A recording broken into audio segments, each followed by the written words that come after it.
Bonjour, je suis Justine d'Encom Conseil et aujourd'hui je vais vous montrer comment créer et gérer vos files d'attente en 3CX en V20. Que vous ayez déjà les mains dans le standard tous les jours ou que ça soit tout nouveau pour vous, on va voir ensemble comment créer des files d'attente, comment répartir les appels intelligemment entre agents, quoi faire quand personne ne décroche, comment personnaliser la file et même comment gérer les priorités selon les compétences. Bref, une vidéo 100% pratique, claire et sans prise de tête, c'est promis. Allez, on attaque tout de suite avec la première étape, créer une file d'attente. On commence depuis l'interface 3CX. On va aller chercher la roue crantée en bas à gauche. Ensuite, on va dans Traitement des appels, puis on clique sur Ajouter une file d'attente.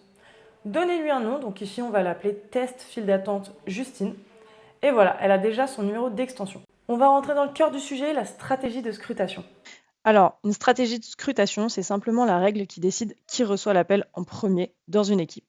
Vous pouvez choisir que tous les agents sonnent en même temps, un à un dans l'ordre, un à un au hasard, ou encore le fameux round robin. C'est une stratégie où chaque agent prend son tour. Quand un appel arrive, il est attribué à l'agent suivant dans une liste, peu importe qui ait répondu en dernier. Par exemple, si Grégory a répondu au dernier appel, le suivant ira automatiquement à Justine, puis au suivant, etc. Il y a même des stratégies basées sur le temps d'attente le plus long, le temps de parole le plus court ou la priorité par compétence. Mais ça, on y reviendra plus tard. Une fois que vous avez choisi comment répartir les appels entre les agents, il faut maintenant se poser la question combien de temps un appel peut rester en attente et surtout où on l'envoie s'il n'y a personne pour décrocher. Par défaut, la durée de la sonnerie c'est souvent 30 secondes. Nous on va mettre 60 secondes, ce qui sera largement suffisant pour que quelqu'un décroche. Et ensuite, vous définissez le temps d'attente maximum dans la file. Attention parce que ce temps-là, c'est le temps total que l'appelant peut passer dans une file avant d'être redirigé. Par défaut, il est à 1800 secondes, soit 30 minutes. En général, on conseille plutôt 60 secondes, voire 120 maximum selon votre activité.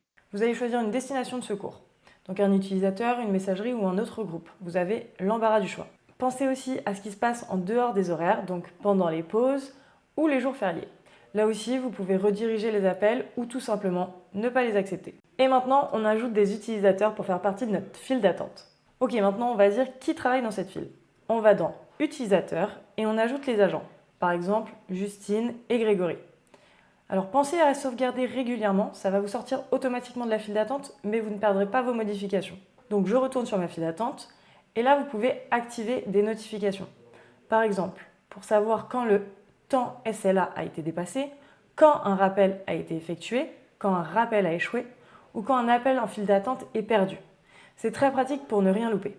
Et ce n'est pas tout. Les personnes inscrites dans les notifications peuvent ensuite consulter l'état de la file d'attente en direct dans l'onglet Panneaux. Et elles peuvent même se connecter ou se déconnecter à la volée en un seul clic. C'est pratique pour adapter rapidement selon les disponibilités de l'équipe. Maintenant, on va faire un petit détour par les options. Dans l'onglet Options, vous pouvez choisir la langue, modifier la musique d'attente, définir un message d'introduction et vous avez encore une autre option, c'est activer 3CX Talk. Ça permet d'être contacté par mail via un lien cliquable. Et on termine avec la stratégie par compétence. Si vous souhaitez répartir les appels en fonction du niveau de compétence de vos agents, il y a une petite étape à ne pas oublier. D'abord, dans l'onglet Général de votre file d'attente, il faut sélectionner la stratégie de scrutation Routage par compétence. Une fois que c'est fait, on peut passer à la configuration de chaque agent. Donc direction l'onglet Utilisateur.